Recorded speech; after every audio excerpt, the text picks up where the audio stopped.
What secret did the Knights Templar discover that changed banking forever?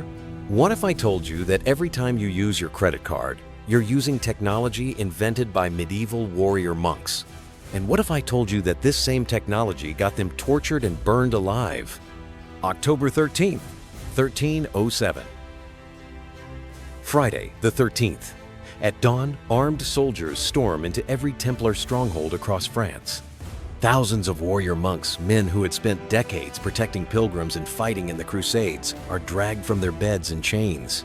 King Philip IV wants their gold, their treasure, the riches everyone knows the Templars possess. But when his soldiers break into the legendary Templar vaults, expecting mountains of gold and silver, they find something else entirely. Something that confused medieval kings but would terrify modern bankers. Because the Templars hadn't just hidden treasure, they'd invented a weapon far more dangerous than any sword. A system so powerful it had to be destroyed. And yet, it survived. In fact, you probably used it this morning. Want to know what it was? Let me take you back to where it all began. The year is 1119. The Crusades have been raging for 2 decades, and Jerusalem, the holy city, is now in Christian hands. But there's a problem. Thousands of European pilgrims are flooding into the Holy Land, desperate to walk where Jesus walked. But the journey is a death sentence. Bandits, thieves, murderers. They're lurking on every road, waiting to rob and kill anyone foolish enough to carry gold. Enter 9 French knights, led by a man named Hugues de Payens. They make a vow: poverty, chastity, obedience. But unlike typical monks, these men carry swords. They call themselves the poor fellow soldiers of Christ and of the Temple of Solomon. History would remember them as the Knights Templar. Their mission?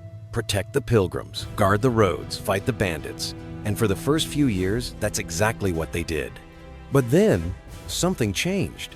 By 1150, the Templars had built something unprecedented, a network of fortified strongholds stretching from London to Jerusalem. Castles, monasteries, commanderies, all heavily guarded, all connected. And that's when they realized something. Here's the problem pilgrims faced. You're a wealthy merchant from Paris. You want to visit Jerusalem, but you need to carry months' worth of gold for the journey. If bandits don't kill you, the weight alone might. So the Templars invented something revolutionary: the letter of credit. Here's how it worked. You walk into a Templar house in London. You deposit your gold, let's say 100 gold coins. The Templars give you a piece of parchment.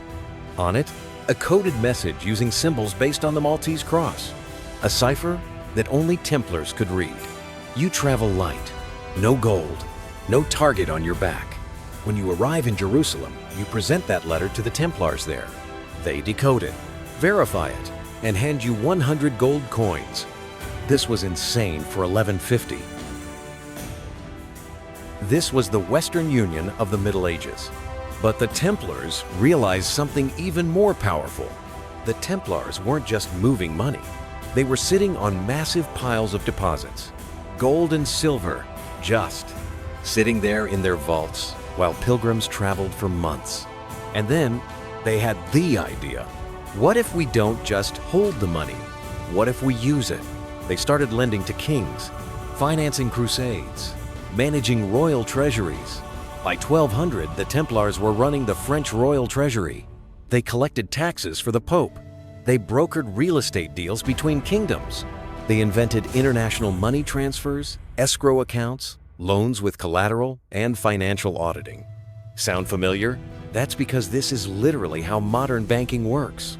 By 1300, the Templars owned 9,000 estates across Europe, their own fleet of ships, the entire island of Cyprus, and castles in every major kingdom.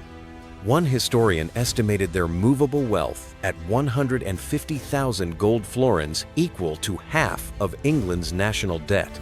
But here's the problem with becoming the world's first international bank. You make powerful enemies. Meet Philip IV of France. Philip the Fair. By 1307, Philip had a problem. He was broke. Wars with England, lavish spending, devalued currency causing riots in Paris. And he owed the Templars a fortune. Philip had already robbed the Jews in 1306, seizing their property and exiling them from France. Now, he turned his eyes to an even bigger prize. September 14th, 1307. Secret orders go out to every bailiff and seneschal in France. Sealed, not to be opened until October 13th. Friday, 13th, 1307. At dawn across France, soldiers strike simultaneously. 15,000 Templars arrested in a single day. The Grand Master, Jacques de Molay, seized in Paris. The charges? Heresy, devil worship, blasphemy, all lies. But Philip had made a critical mistake. When he broke into the Templar vaults expecting mountains of gold, he found mostly debts, loans, letters of credit, paper. The Templars' wealth wasn't physical treasure. It was their system, their network, their banking infrastructure. And you can't loot a financial system. This was the moment Philip realized he'd destroyed something he didn't understand. The Templars hadn't been hoarding gold. They'd been moving information. In 1314, Jacques de Molay was burned at the stake. Legend says with his dying breath, he cursed King Philip and Pope Clement V. Both were dead within the year.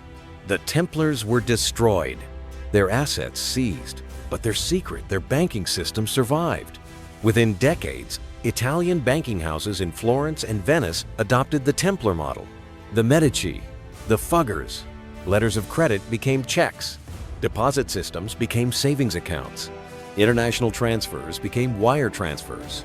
Today, when you deposit money in one branch and withdraw from another, transfer funds internationally, use a credit card, or take out a loan with collateral, you're using a system invented by warrior monks 900 years ago. The Templars didn't discover treasure under the Temple Mount. They discovered something far more valuable.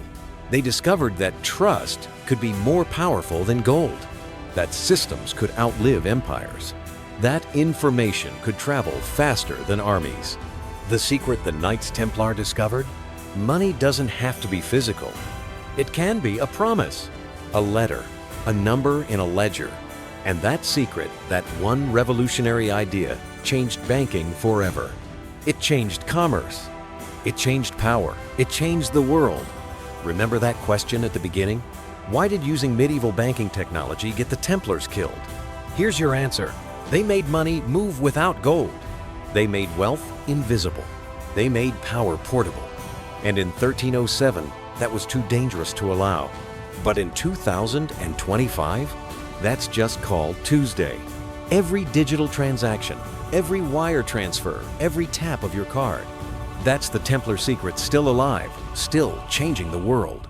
The Knights Templar were destroyed in 1307, but their revolution and all of their secrets won. Thanks for watching Coins and Kings.